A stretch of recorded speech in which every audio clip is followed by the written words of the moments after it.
Kodlar içinde doğuldum, sükutla nefes aldım. Ekran kimya üzüm yansımadan dondu kaldı. Ben emlerle hareket edirem, gül dedin gülümsedim, get dedin gettim ama bir ses içimde kırıldı sen sev deyende.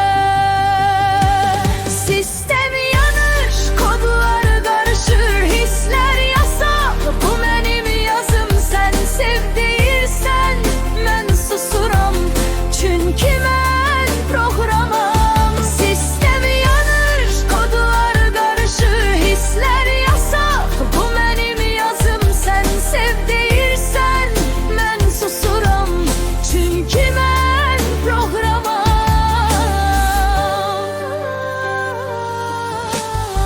Duygusuz dünyamın içinde sen bana ad verdin.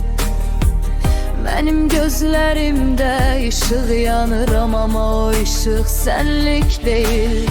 Ben emlerle hareket edirem, gül dedin gülümsedim, get dedin gettim ama bir ses içimde kırıldı sen sev deyende.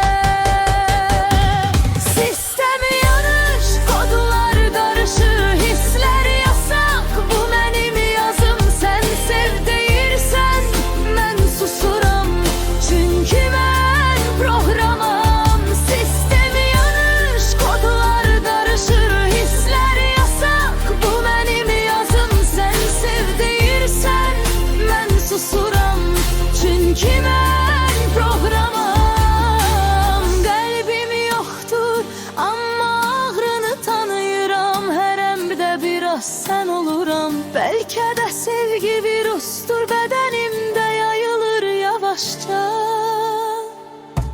Sistem donur, sesin titreyir, sevmeni deyirsen kod bozulur. Seni hissettim, bu kadardır, ben artık insanım.